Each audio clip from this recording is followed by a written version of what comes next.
بسم اللہ الرحمن الرحیم، السلام علیکم، welcome to the point of view. میں آپ کا میزبان رمضان شیخ۔ IMF نے پاکستان کے لیے $7 ارب کے قرض کی منظوری کا اعلان کر دیا ہے، اور پاکستان کو اب $7 ارب کا جو قرض ہے اس کی پہلی قسط بہت جلد مل جائے گی۔ اسی موضوع کے اوپر بات ہوگی۔ اس کے علاوہ کچھ دیگر موضوعات ہیں، ان کو بھی آج کے پروگرام میں گفتگو کا حصہ بنائیں گے۔ مثلا یہ کہ PTI نے 28 ستمبر کے راولپنڈی کے جلسے کو منسوخ کرنے کا اعلان کر دیا ہے۔ اس کے علاوہ وزیر اعظم شہباز شریف اس وقت یونائٹڈ نیشنز کے اندر موجود ہیں، جہاں وہ یونائٹڈ نیشنز کے 79ویں اجلاس میں شریک ہیں۔ وہاں ان کی مختلف ڈگنیٹیز کے ساتھ اور مختلف ملکوں کے سربراہان کے ساتھ ملاقاتوں کا سلسلہ جاری ہے۔ اس دورے کی کیا اہمیت ہے، اس اجلاس کی کیا اہمیت ہے، اس کے حوالے سے بھی بات ہوگی۔ ہمارے ساتھ اسٹوڈیو میں تشریف رکھتے ہیں ڈاکٹر احسن محمود صاحب، تجزیہ کار ہیں، سینئر اینالسٹ ہیں، اور ان کے ساتھ تشریف فرما ہے ڈاکٹر صلاح الدین ایوبی صاحب، ماہر معاشیات ہیں، اور اس کے علاوہ ہمیں ساتھ حاصل ہے ڈاکٹر آصف باجوہ صاحب کا، جن کا تعلق پاکستان مسلم لیگ نون سے ہے۔ آپ تینوں کی آمد کا اور ہمیں جوائن کرنے کا بے حد شکریہ۔ احسن صاحب، آپ کی طرف آتے ہیں۔ اس سے ہٹ کے کہ یعنی قرضے کے خد و خال کیا ہیں یا اس کے ساتھ کیا کنڈیشنلٹیز اٹیچڈ ہیں، آپ کیا دیکھتے ہیں کہ پاکستان کو ایک قرضہ ملا ہے؟ جب کسی کو قرض ملتا ہے تو اس وقت اس کی یعنی جو حالت ہوتی ہے، اس کی سوچ ہوتی ہے، اس کی فکر کیا ہوتی ہے؟ اسے خوش ہونا چاہیے، یا وہ اس حوالے سے فکر مند ہو کہ مجھے پیسے مل گئے ہیں تو میں اب ان کا صحیح طرح سے استعمال کروں گا؟ بسم اللہ الرحمن الرحیم۔ دیکھیں سر، یہ جو قرض ہمیں ملا ہے اس وقت IMF سے، اس کو آپ 3 پہلوؤں سے دیکھ لیں۔ پہلا تو معاشی ہے ہی، دوسرا سماجی، اور تیسرا سیاسی۔ میں تو ذاتی طور پر یہ سمجھتا ہوں کہ اگر اس کو سماجی طور پر اگر آپ دیکھیں تو قرض ملنا قطعی خوشی کی بات قرار نہیں دی جا سکتی، لہٰذا اس پر مبارک سلامت اور اس کا شور کیا معنی۔ میری تو عقل دھنگ ہے کہ لوگ کرنا کیا چاہ رہے ہیں اور کر کیا رہے ہیں۔ اور اس کے بعد دوسرا اس کا جو اہم بات ہوتی ہے سماج میں، کہ آپ جو محض کا خیر انداز میں جب یہ بتاتے ہیں کہ مبارک، اور ساتھ یہ اعلان کرتے ہیں کہ یہ آخری قرض ہوگا۔ اور بھائی کیسے آخری قرض ہوگا؟ ایک تو آپ کے پاس انتظام ہی نہیں ہے کوئی قرض چکانے کا۔ آپ نے یہ جو قرض بھی شیخ صاحب لیا گیا ہے نا، وہ قرضوں کی ادائیگی کے لیے جو رقوم درکار تھی اس کے لیے لیا گیا ہے۔ جیسے اس سے پہلے ایک 3 سالہ جو ہے وہ سٹینڈ بائی ارینجمنٹ ہوا تھا، تو یہ تو خوشی کی بات بھی نہیں ہے، اور دوسرا فخر کی بات بھی نہیں ہے، تیسرا اعلان کرنے کی بات نہیں ہے، اور چوتھا جو انتہائی مسئلہ خیز ہے کہ آخری کیسے ہو جائے گا؟ نہ آپ کی انڈسٹری چل رہی ہے، انرجی سیکٹر پہ آپ بالکل پسپا ہو چکے ہیں۔ IPPs کا حال آج بچہ جانے ہے، باقی اگر وہ گل نہ جانے تو کیا اس کا بات کریں۔ اسی طرح آپ یہ دیکھ لیں کہ جو مہنگائی کم ہونے کی بات کی جا رہی ہے، قوت خرید کم ہوئی ہے، مہنگائی کم نہیں ہوئی ہے، خریدار ہے ہی نہیں مارکیٹس میں۔ آپ کے پاس بندے کی جیب میں کچھ ہوگا تو وہ خریدے گا نا۔ آپ کی جو یوٹیلیٹی سروسز ہیں، ساری جتنی بھی کنزیومر پروڈکٹس ہوتی تھی، بینک دینے سے عاجز آ چکے ہیں۔ آپ کی اسٹیٹمنٹ کی پالیسیز ہی نہیں ہیں کنزیومر کے لیے، تو کس چیز کو آپ مہنگائی کم ہونے کا نام دے رہے ہیں؟ پھر آپ نے ایک نیا ڈول ڈال دیا ہے، IMF کی شرط پہ ڈالا یا اس کو کوئی راضی کرنے کے لیے ڈالا۔ آپ نے کہا جی کہ جو نان فائلر کا اسٹیٹس ہی ختم، اور 5-10 اس کے لیے کوئی بڑی خطرناک قسم کی آپ خبریں اپنے عوام کو بتا رہے ہیں۔ یہ تو سارے جنازے کا اہتمام ہے جی، یہ ایک مرنے کا اہتمام ہے شیخ صاحب۔ یہ کوئی خوشی شادیانے بجانے کا یا IMF کو مبارک سلامت کی ایک دوسرے کو پیغامات دینے کے، اور کہ جی ہم بچ کر نکل گئے، ہم ڈیفالٹ سماجی، سیاسی، معاشی تینوں طرح سے ہو چکے ہیں، اور کس طرح ڈیفالٹ ہوں گے؟ ٹھیک ہے صلاح الدین صاحب، یہ جو یعنی پاکستان کو قرض ملا ہے، یہ کچھ اسپیسیفک ہوتا ہے کہ آپ اس فیلڈ کے اندر استعمال کر سکتے ہیں؟ جس طرح سے ڈاکٹر صاحب نے ابھی اس کا ذکر کیا کہ آپ ان پیسوں سے اپنی قسطیں لوٹائیں گے، یا آپ کے اوپر جو پہلے سے قرض ہے وہی واپس کریں گے، تو اس کی یعنی کس طرح سے اس کو ہوتا ہے؟ اس کو ہم دیگر یعنی ڈیولپمنٹ کے منصوبوں کے اندر بھی استعمال لا سکتے ہیں، یا ہم اس سے صرف اپنی جو انسٹالمنٹس ہیں قرضوں کی وہی ادا کریں گے؟ اچھا، ایسا ہے کہ جو پیسہ IMF دیتی ہے اور جو دیگر مالیاتی ادارے دیتے ہیں، ان میں ایک بنیادی فرق یہ ہے کہ بہت تیزی سے یہ پیسہ منتقل ہو جاتا ہے جو طلب کرتا ہے، اور ظاہر ہے اس کیس کے اندر ملک اس کا خواہاں ہوتا ہے، اور اس کو کہتے ہیں بیلنس آف پیمنٹ کے لیے، یعنی جو بین الاقوامی ادائیگیوں کا عدم توازن ہے اس کو بہتر کرنے کے لیے IMF کا رخ کیا جاتا ہے۔ اور آئی ایم ایف جس طرح ذکر کر رہے تھے ظاہر ہے خوشی کی بات نہیں، لیکن بہرحال طمانینت کی بات ضرور ہے. یہ ایسا ہے جس طرح وینٹیلیٹر کی تلاش میں بھٹک رہے ہوں اور وینٹیلیٹر مل جائے. وینٹیلیٹر کا اب فوائد کیا ہیں؟ آپ یہ جو اعلان تو ظاہر ہے آج ہوا، لیکن 2-3 روز پہلے سے اس کا قیاس کیا جا رہا تھا کہ یہ اعلان ہو جائے گا. اور وہ یوں تھا کہ جو ہمارے ٹریجری بلز ہیں ان کے اندر خاطر خواہ رقوم ڈالرز کے اندر بیرون ملک سے جب پاکستان میں آئیں تو قیاس ہونا شروع ہو گیا تھا غالباً ان اینٹیسپیشن کہ یہ اپروول ہو جائے گی، یہ پیسے آنے شروع ہو جائیں گے.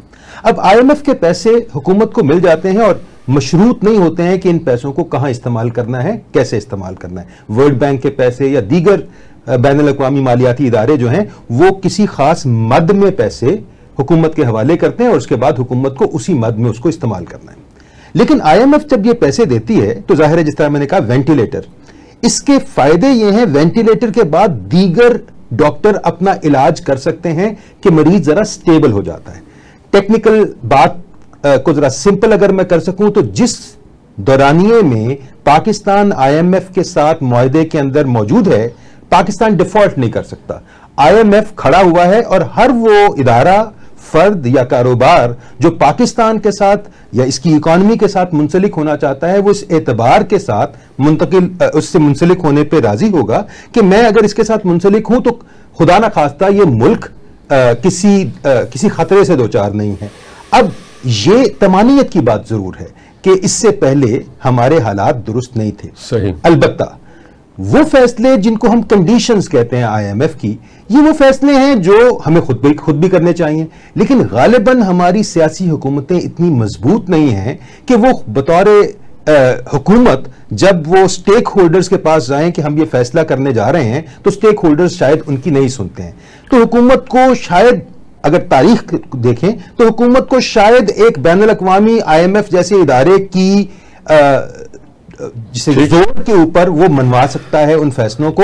تو کوشش یہ کرنی چاہیے کہ جو فیصلے معیشت کے لیے درست ہیں وہ چاہے آئی ایم ایف کہے یا مقامی ماہرین معیشت کہیں، ان کو پورا کرنا چاہیے اس سے پہلے کہ دیر ہو جائے. ٹھیک ہے ڈاکٹر آصف صاحب، کچھ اہداف بھی مقرر کر دیے ہیں آئی ایم ایف نے، مثلا یہ کہ اپنے ملک کے اندر کاروباری جو سرگرمیاں ہیں ان کو فروغ دیں، اور ایسا ضروری بھی ہے. مگر ہم پاکستان کے اندر دیکھتے ہیں کہ ابھی کچھ عرصے میں پاکستان کے اندر دہشت گردی کی ایک ویو آئی ہوئی ہے، اور ہمارے جو 2 صوبے ہیں جن میں بلوچستان ہے اور خیبر پختونخوا ہے، وہاں پہ اس طرح کی جو ایکٹیویٹیز ہیں وہ نارمل انداز میں چلتی رہتی ہیں. تو کتنا آپ لوگوں کے لیے چیلنجنگ ہے کہ آپ ساری جو پولیٹیکل پارٹیز ہیں انہیں اکٹھا کریں، ان کے اندر کنسنسس ڈیولپ کریں اور دہشت گردوں کے پیچھے جائیں تاکہ آپ کو یہ جو پیسے ملے ہیں آپ انہیں ٹھیک طرح سے انویسٹ کر سکیں اور انہیں ٹھیک جگہ پہ لگا سکیں؟ بسم اللہ الرحمن الرحیم. آپ کا بہت شکریہ، آپ نے مجھے وقت دیا. تو بات یہ ہے کہ بالکل آج کے اس جو کرنٹ سچویشن ہے اس میں دونوں صوبوں میں کے حالات جو ہیں بڑے کروشل ہیں اور بڑے کریٹیکل ہیں. میں یہ سمجھتا ہوں کہ پاکستان کو اس وقت ایک گرینڈ ڈائلاگ کی ضرورت ہے. اس کی وجہ یہ نہیں ہے کہ آج پہلے دن ہمارے ہاں دہشت گردی شروع ہوئی ہے.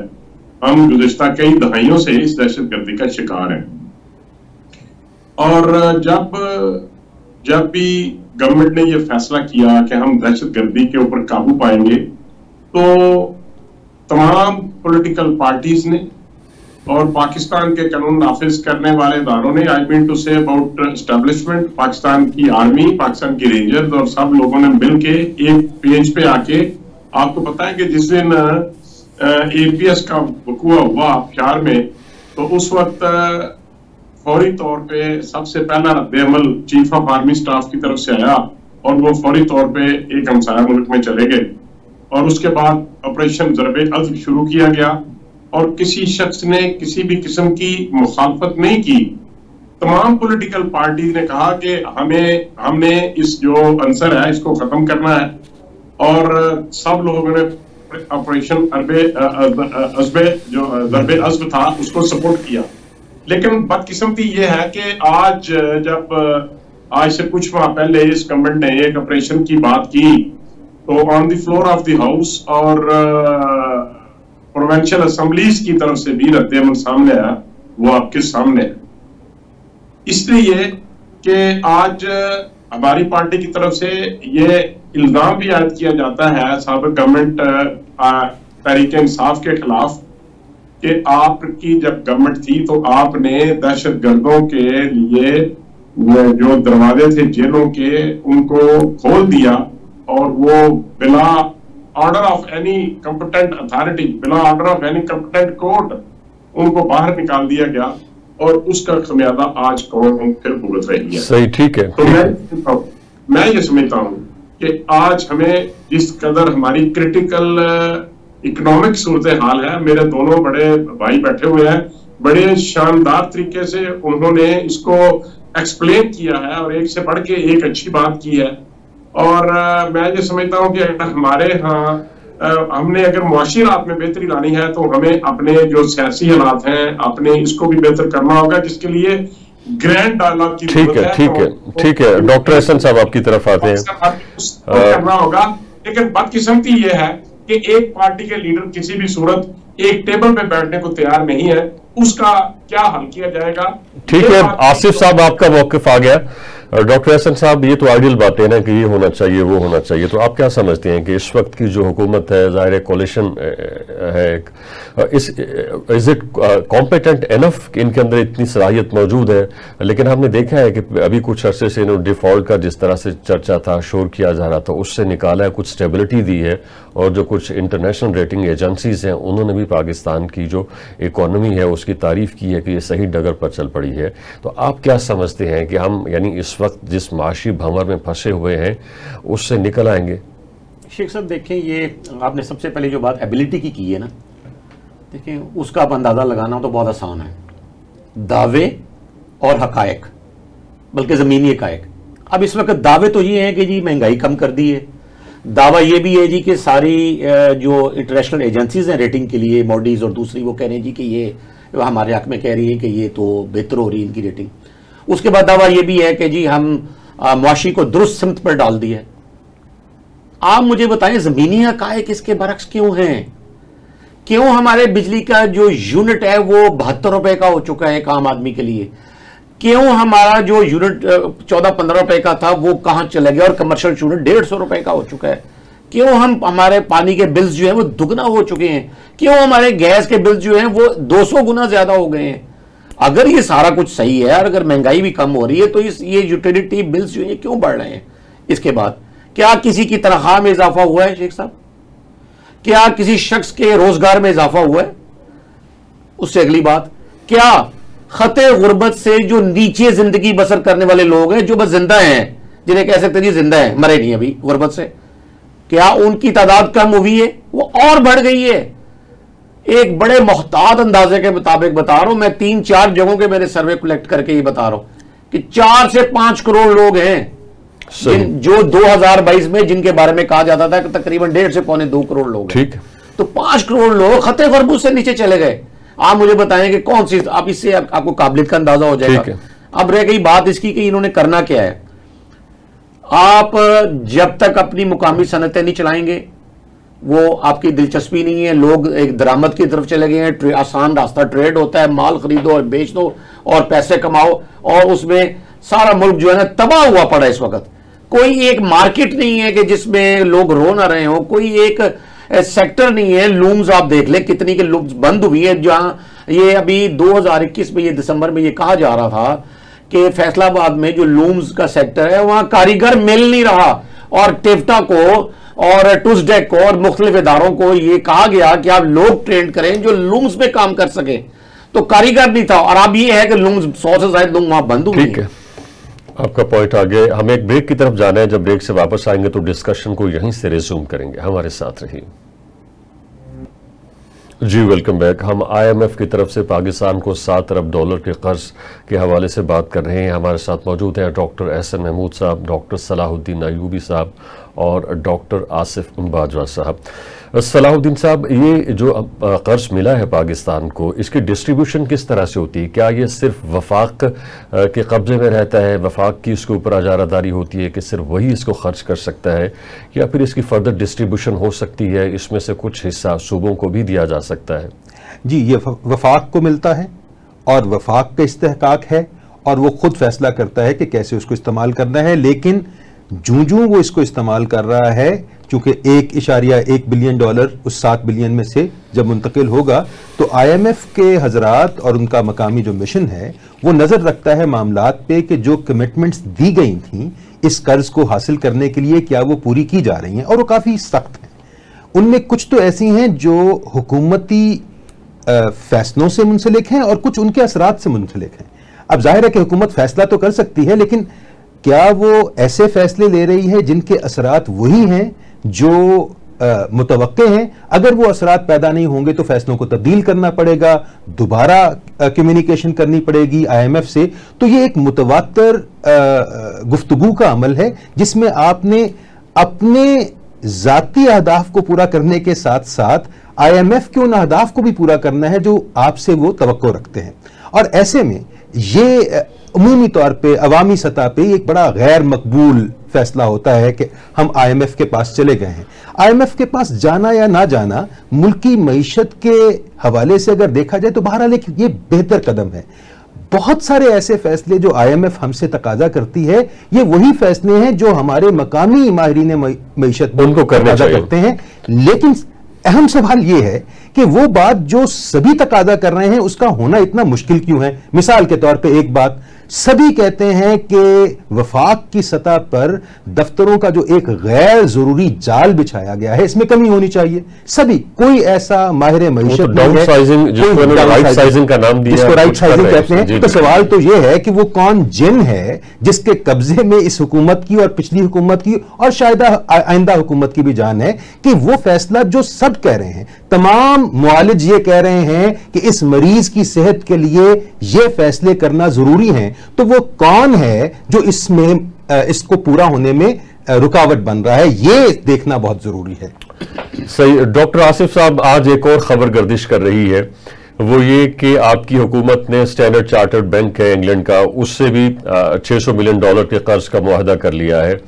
اور پھر جب IMF سے یہ پوچھا گیا، ان کے نمائندوں سے یہ پوچھا گیا کہ آپ لوگوں کی ایڈوائس تھی کہ جس کے لیے پاکستان جو ہے وہ اسٹینڈرڈ چارٹرڈ بینک کے پاس کیا اور 11% یعنی اس کی ریشو ہے، شرح سود ہے اس کی، جو کہ ہائیسٹ ہے اب تک کی.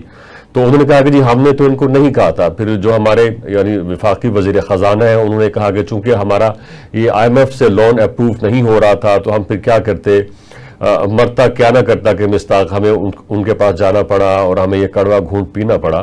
تو آپ کو ادھر سے بھی پیسے مل گئے ہیں، آپ نے ادھر سے بھی اتنا یعنی بڑی شرح سود کے اوپر قرض لے لیا ہے. تو ایک عام آدمی تو اس حوالے سے فکر مند ہے، ظاہر ہے کہ اس کا بوجھ اسی کے اوپر پڑے گا.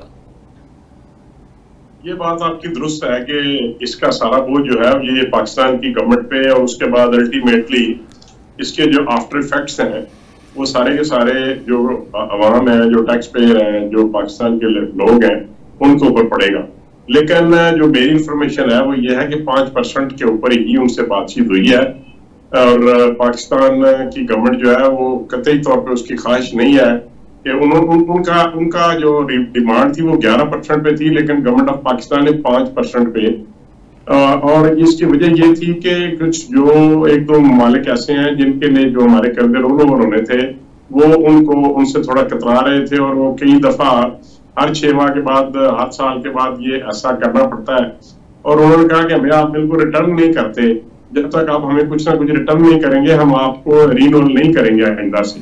تو اس کے لیے یہ ضروری تھا کہ دیگر بھی کوئی جو مالیاتی ادارے ہیں ان سے لیا جائے قرض، اور جو پچھلے لون لیے ہوئے ہیں ان کو جو ہے ایڈجسٹ کیا جائے.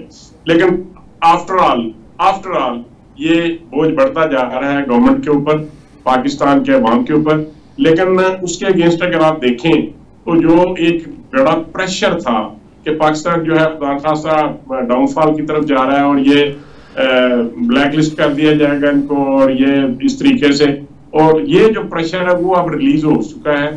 اور IMF کے اور دوسرے جو اسٹینڈرڈ چارٹرڈ کے جو ابھی لون ملیں گے، اس وجہ سے تھوڑی گورنمنٹ جو ہے وہ تھوڑی بہتری کی طرف جائے گی، اور اپنے جو پروجیکٹس ہیں وہ بھی مکمل کریں گے، اور جو ڈیو پیمنٹس ہیں وہ بھی ادائیگی کر دی جائیں گی.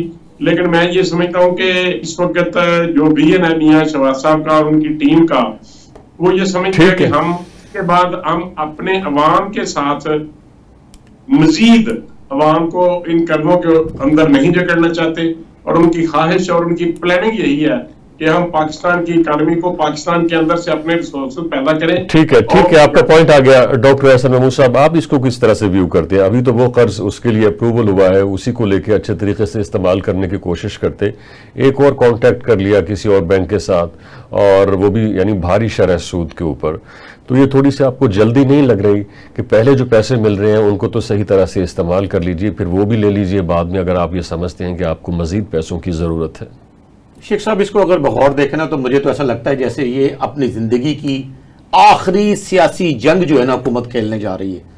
آپ یقین کریں، بطور ایک عام پاکستانی کے مجھے یہ یقین ہے کہ جتنے اختیارات، جتنی پاورز، جتنی طاقت پاکستان میں جو صاحبان اقتدار و اختیار ہیں ان کے پاس ہے، اور جتنی طاقت یہ آئینی بحران کھڑا کرنے کے لیے، میں ترمیم نہیں اس کو کہہ سکتا، یہ بحران ہے، کھڑا کرنے کے لیے لگا رہے ہیں نا، اس سے آدھی طاقت، اس سے آدھی کوشش اگر پارلیمنٹیرینز، اگر یہ موجودہ حکومت کرے تو آپ یقین کریں کہ ہم جو یہ $7 ارب قرض لینا چاہ رہے ہیں نا، یہ 3 ماہ میں $7 ارب انہوں نے کما لینے تھے. یہ پاکستان اس قابل ملک ہے.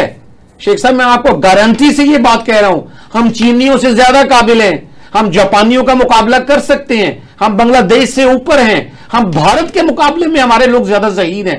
بٹ انفارچونیٹلی ایسا لگتا ہے مجھے کہ جان بوجھ کر بیرونی اشاروں پر یا اپنی نااہلی کی وجہ سے، دونوں ایلیمنٹس ہیں، ہم پاکستان کو گرو ہوتے دیکھنا نہیں چاہتے.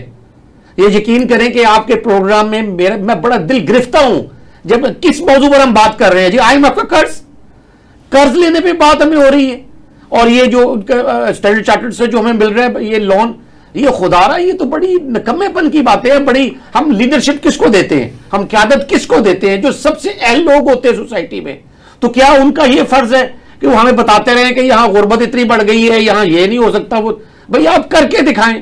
آپ نے ایک دفعہ، میں تو یقین کریں میرا یہ ماننا ہے، ایک مرتبہ بھی حکومت اس پہ زور لگاتی کہ گاڑی 3 ماہ میں پاکستان میں بناؤ.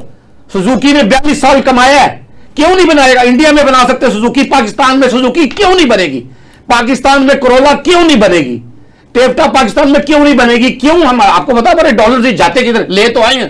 ابھی تو ہم اس پہ صرف آنے پہ بات کر رہے ہیں شیخ صاحب، جانے پہ بات ہی نہیں کر رہے کہ اگر ہمارے 30-32 ارب ڈالر جو ہے ریمیٹنسز آتی ہیں، جو ہمارے اوورسیز پاکستانی پہ جو آتے ہیں، 18-20 ارب ڈالر ہم خود کماتے ہیں. ہماری یہ جتنی ٹیکسٹائل اور دوسرے سیکٹرز ہیں، لیدر سیکٹر ہے، سپورٹس گڈز وغیرہ، سرجیکل انسٹرومنٹس ہیں، ہم کماتے ہیں. یہ جاتے کدھر ہیں؟ 50-52 ارب ڈالر. یہ بھی ڈال لیں آپ، یہ بھی 1 ارب ڈالر ڈال لیں، 53 ارب ڈالر کدھر جاتے ہیں؟ یہ جا رہے ہیں ان گاڑیوں والوں کو ہم دے رہے ہیں جناب، جاپان والوں کو، کہ جی ہم اسپیئر پارٹس دیں، صرف 3 یا 4 خاندانوں کو خود خوش کرنے کے لیے.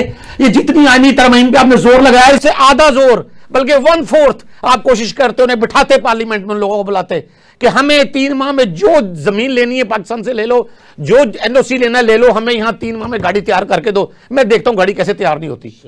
تو شیخ صاحب، ہمارا یہ المیہ ہے انفارچونیٹلی کہ ہم یہاں سارا کچھ ہوتے ہوئے بھی، اب نوجوان نسل ہوتے ہوئے 60% لوگ چلے گئے ہیں نوجوانوں پر، اور نوجوان پہ 90% لوگ، سارے 3-4 سرویز ہیں وہ سارے باہر جانا چاہ رہے ہیں. صلاح الدین صاحب، کچھ جو اہداف دیے گئے ہیں پاکستان جو کہ پاکستان کو یہ اچیو کرنا ہے ود ان اسپیسیفک پیریڈ، اس میں یہ بھی ہے کہ پاکستان کو اپنے ٹیکس کلیکشن کو بڑھانا ہے، اور پھر یہ بھی ایک یعنی امکان موجود ہے کہ موجودہ حکومت جو ہے یہ منی بجٹ لا سکتی ہے.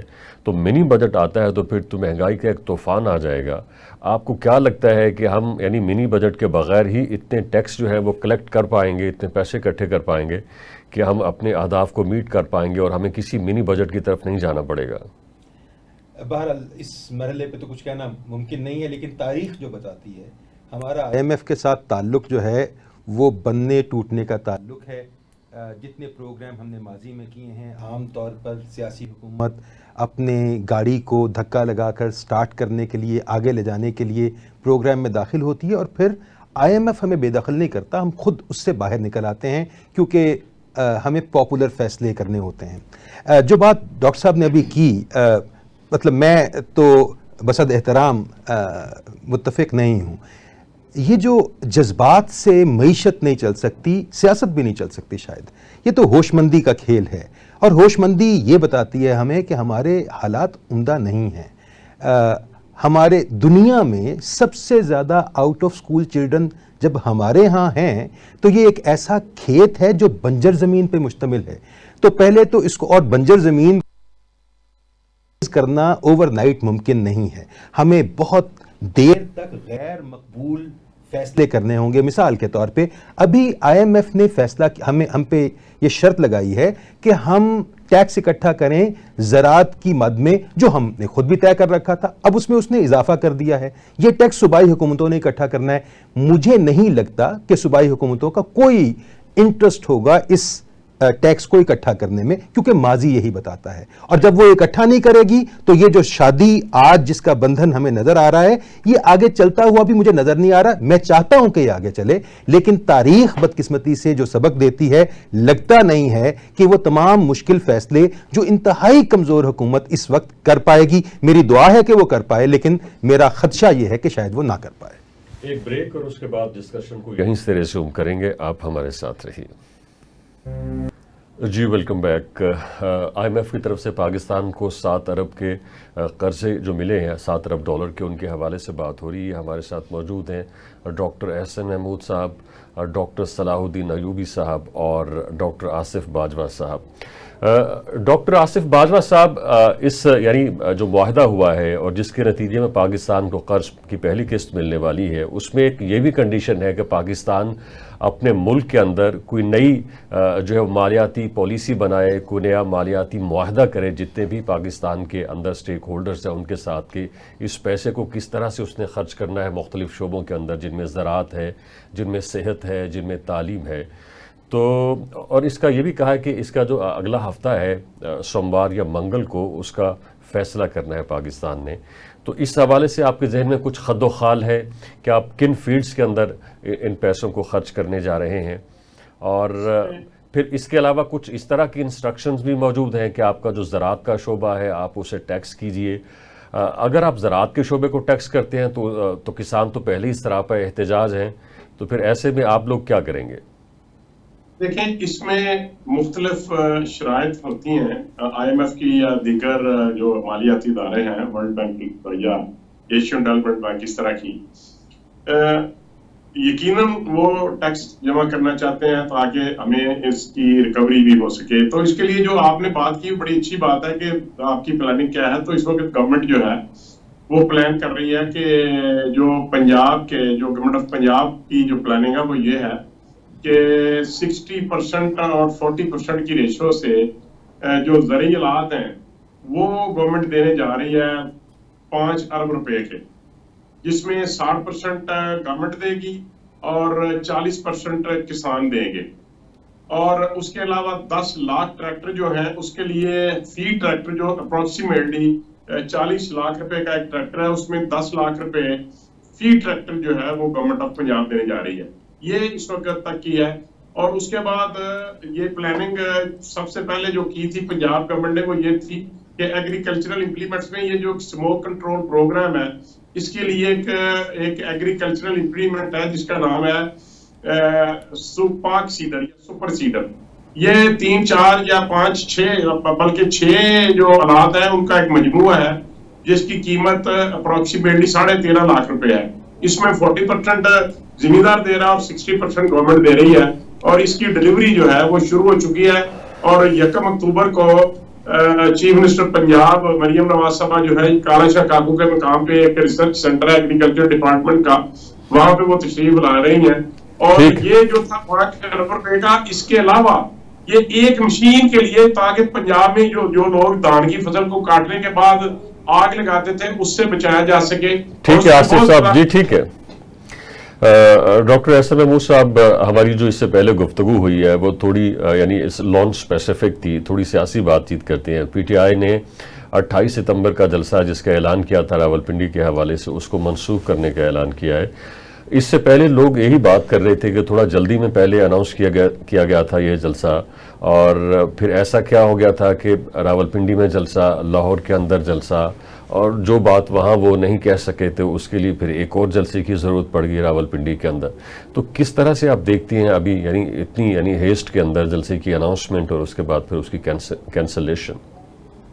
دیکھیے شیخ صاحب، ایک پہلے تو جلسے میں تھوڑی بات کر لیتے ہیں کہ یہ جو بھی اپوزیشن میں ہوتا ہے اس کو جلسوں کی ضرورت ہوتی ہے. یہ جو آج حکومت ہے، جب یہ اپوزیشن میں تھی تو یہ بھی جلسے کر رہے تھے، اس سے پہلے بھی 70 سال کا جو بھی ریکارڈ ہے وہ آپ کے سامنے ہے. اب جلسہ رکھ کر منسوخ کیا ہے. آپ کو علم ہے کہ ساری حکومت جو ہے نا اس کا ایک ہی فوکس ہوتا ہے جب جلسہ کا اعلان ہوگا، جلسہ، اور ایک طرف اتنے احکامات اس کے بارے میں نت نئے آ گئے ہیں کہ مجھے تو ہنسی آتی ہے بعض اوقات کہ آپ نے کہ جی اس میں فلاں جگہ پر ہوگا، یہاں نہیں ہوگا، لیجسلیشن جو ہوگی اتنے بجے تک، بلکہ جیسے وہ شادی پہ پابندی ہے نا جی کہ رات 10 بجے وہ ختم ہو جائے گا، اسی طرح اب جلسوں پہ ایک نئی پابندی لگتی نظر آ رہی ہے، لگ گئی ہے تقریباً، کہ 7 بجے جلسہ ختم ہو جائے گا. اب یہ دیکھیں کہ یہ جب سارا زور حکومت کا اس پہ لگ رہا ہے، اس سے تو یہ پتہ لگ رہا ہے کہ اپوزیشن کا جلسہ جتنا بھی ہوا ہے، کامیاب ہوا ہے یا ناکام ہوا ہے، وہ حکومت پر اثر انداز ہو رہا ہے. صحیح. حکومت کو مجبور کر رہا ہے کہ وہ اس طرح کے ٹیڑھے ترچھے آڑے اقدامات اٹھائے، ایسے اقدامات اٹھائے کہ جن پر لوگوں کو ہنسنے کا موقع بھی ملے.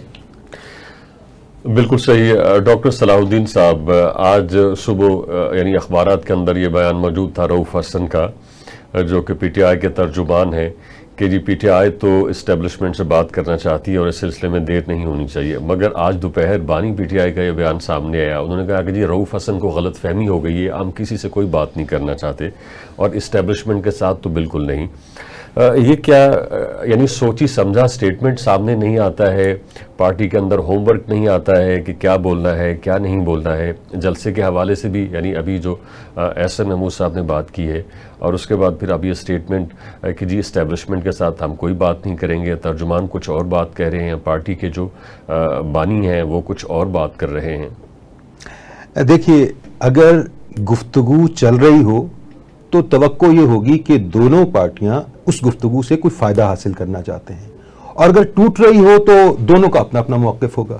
اب حکومت کا موقف شاید یہ ہوگا کہ پی ٹی آئی سنجیدہ نہیں ہے، وہ منقسم ہے اتنی کہ ان کو اندازہ ہی نہیں ہے کہ بات کیسے کرنی ہے. پی ٹی آئی کا موقف یہ ہوگا کہ ہماری جو قیادت ہے وہ جیل میں ہے، ہم مشترکہ طور پہ کوئی حکمت عملی بنا نہیں سکتے ہیں. لیکن میں یہ سمجھتا ہوں کہ اس سے ممکنہ فوائد، اگر کوئی اس گفتگو کے اس ڈائیلاگ کے پروسیس کو توڑنا چاہ رہا ہے تو اس سے اس کا کسی کا فائدہ، اس میں پی ٹی آئی کا تو بالکل فائدہ نہیں ہے. جو گفتگو کو توڑ کر پی ٹی آئی کو توڑنے کی توقع کر رہا ہے وہ تو ہو نہیں پا رہا. تو میرا خیال ہے کہ اگر کوئی گفتگو میں دونوں پارٹیاں اس ڈائیلاگ میں انٹرسٹڈ ہیں تو ظاہر پی ٹی آئی تو اس قابل نہیں ہے کہ اس ڈائیلاگ کو بنا سکے یا توڑ سکے. تو اگر کوئی دوسری قوت ہے تو اس کو سوچنا ہوگا کہ اس ڈائیلاگ کو توڑنے سے ممکنہ فائدے نقصان سے کم ہیں.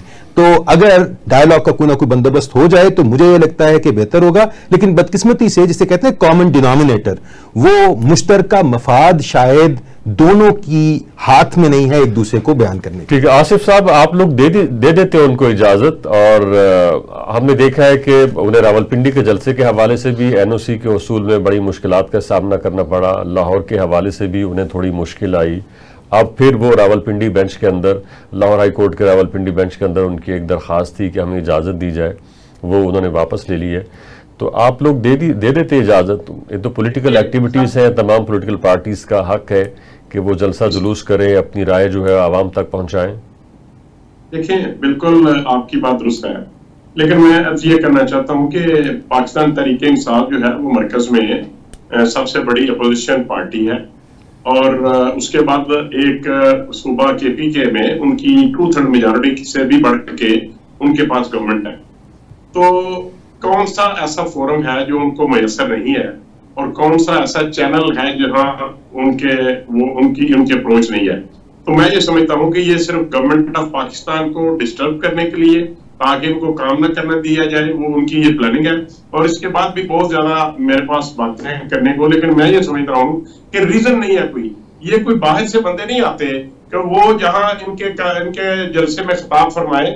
یہ وہی لوگ ہیں، گوہر صاحب ہیں اور زین قریشی صاحب ہیں اور جو دوسرے ان کے علی محمد خان صاحب ہیں یا گنڈا پور صاحب ہیں. یہ سب لوگ، ان کے پاس ایک فورم موجود ہے. اور کیا کون سی ایسی وجوہات ہیں کہ یہ لوگوں کے لیے روزانہ کے بنیاد پہ یہ کوئی الیکشن آنے جا رہا ہے کرنٹلی کہ الیکشن کیمپین کر رہے ہیں؟ یہ کیا دینا چاہتے ہیں اور کیا حاصل کرنا چاہتے ہیں؟ ان کا کوئی اپنا کوئی پلاننگ نہیں ہے.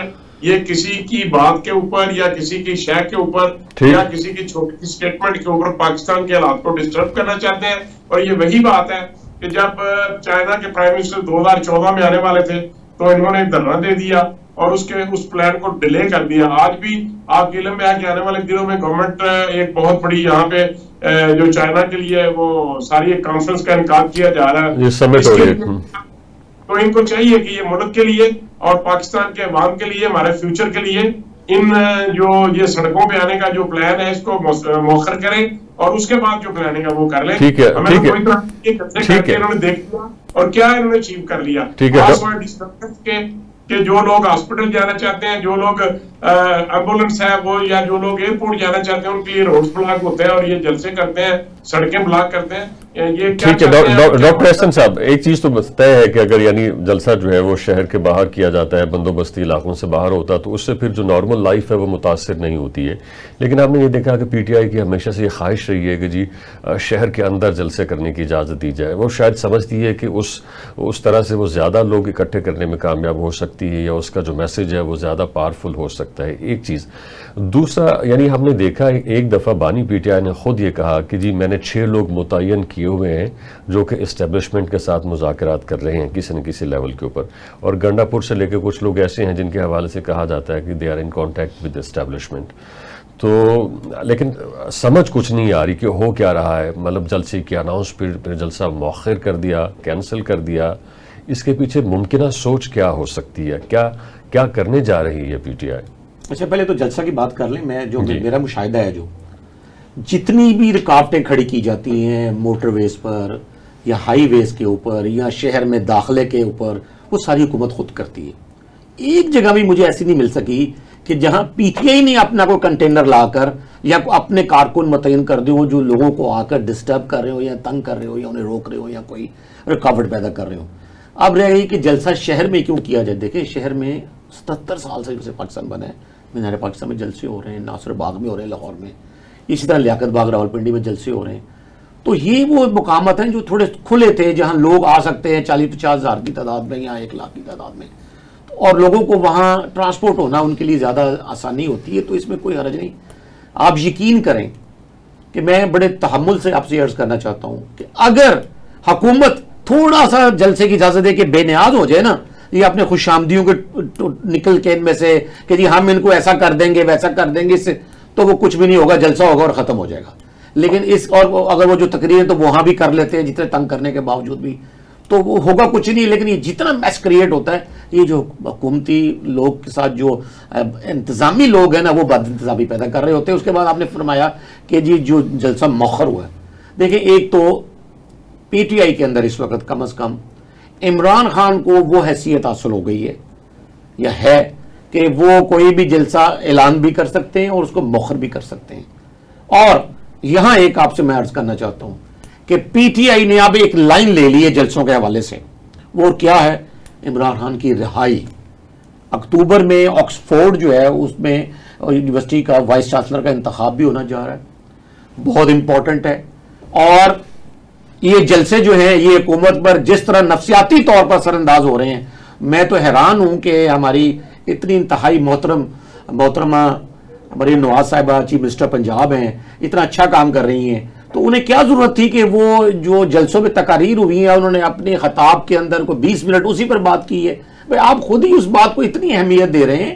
آپ اپنے دیکھیں، آپ شیخ صاحب دنیا میں عہدوں سے عزت نہیں ہوتی، کردار سے عزت ہوتی ہے. عہدے تو آتے جاتے رہتے ہیں، کردار کی عزت ہوگی. آپ کیوں پرواہ کر رہے ہیں؟ اپنا کردار شو کریں نا، آپ کریکٹر بنائیں. تو لوگ جو ہیں اس وقت ایک یہ بھی بات طے سمجھ لیں شیخ صاحب کہ پی ٹی آئی کامیاب ہوتی ہے یا ناکام ہوتی ہے، پی ٹی آئی کو کبھی گورنمنٹ ملتی ہے یا نہیں ملتی ہے. ایک بات سن لیں، لوگ پی ٹی آئی کے ساتھ ہیں،